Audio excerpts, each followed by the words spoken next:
आज हम लोग बात करने वाले हैं 19 वर्षीय मनीषा की, हरियाणा की एक लड़की की, जो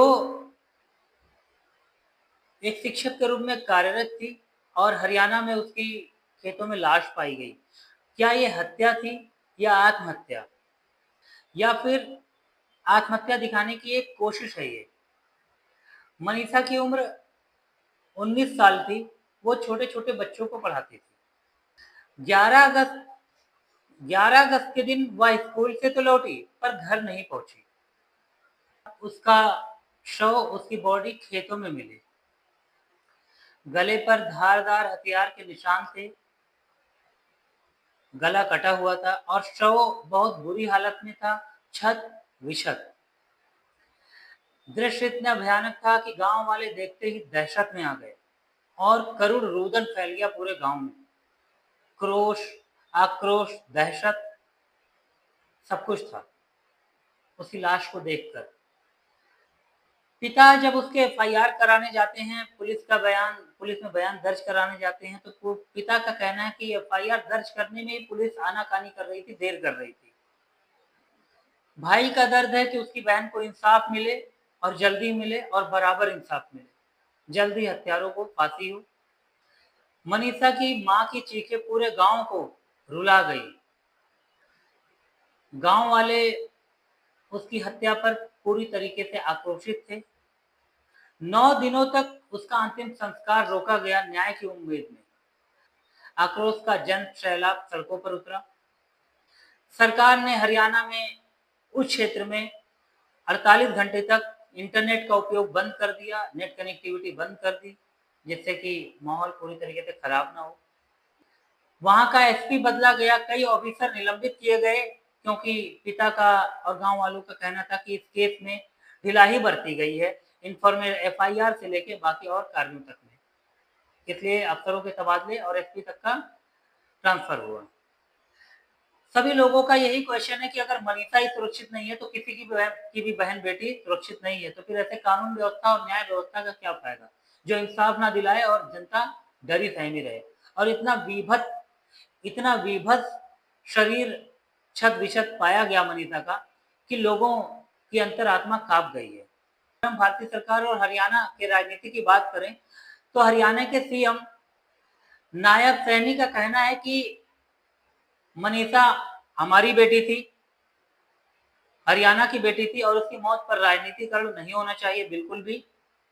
उन्होंने इस हत्या के केस का सीबीआई जांच का आदेश दे दिया है। इसके अलावा इस हत्या में गैंगस्टरों के नाम भी सामने आए हैं, जिन पर 51 लाख रुपए का इनाम घोषित किया गया है। अब इस न्याय की लड़ाई में परिवार की मांग है कि निष्पक्ष जांच हो और हत्यारों को सजा मिले। मनीषा की लाश का पोस्टमार्टम एम्स रोहतक से कराया गया है। लोग उम्मीद लगा के बैठे हुए हैं कि जो भी दोषी होगा उनको फांसी होनी ही चाहिए। बाकी तो सारी चीजें होती रहती हैं, लेकिन सोचिए कि अगर मनीषा आपकी दोस्त होती, बहन होती, बेटी होती, तो आप क्या करते? जाहिर सी बात है आपका भी कलेजा फट जाता और न्याय की उम्मीद के लिए आप सड़क पर उतरते। गांव में उसका अंतिम संस्कार हुआ। छोटे भाई ने उसे मुखाग्नि दी। मुखाग्नि देते टाइम गांव के सभी लोग रो पड़े। ऐसा करुणा वाला दृश्य था। लाश सही सलामत नहीं थी। ऐसी चीजें जानकर, सुनकर, देखकर यही समझ में आता है कि वो बेटी सिर्फ किसी एक की बेटी नहीं थी, वो पूरे समाज की बेटी थी।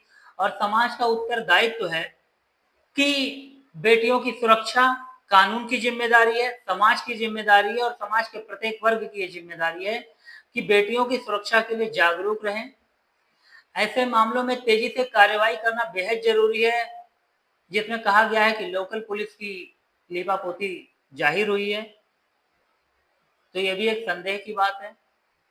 और समाज में ऐसी कुरीतियों और बुराइयों के लिए जब आवाज उठाई जाती है तो हर किसी की सुनवाई होनी चाहिए और हर आवाज की सुनवाई मायने रखती है।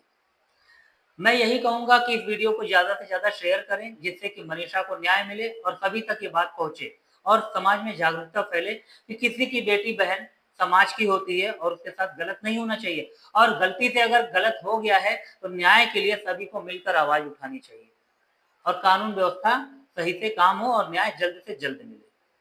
मनीषा तो चली गई, वो किसी एक की तो बेटी थी नहीं, घर घर में मनीषा है और किसी के साथ ऐसा हो सकता है। तो जाहिर सी बात है, न्याय सिर्फ कागज पर नहीं होना चाहिए, कागज पर नहीं मिलना चाहिए, वाकई में न्याय मिलना चाहिए, जिससे समाज में एक एग्जाम्पल सेट हो और सभी बेटियों की सुरक्षा स्थायी रूप से सुनिश्चित हो सके। तो आइए हम सब मिलकर मनीषा के लिए, न्याय के लिए आवाज उठाते हैं।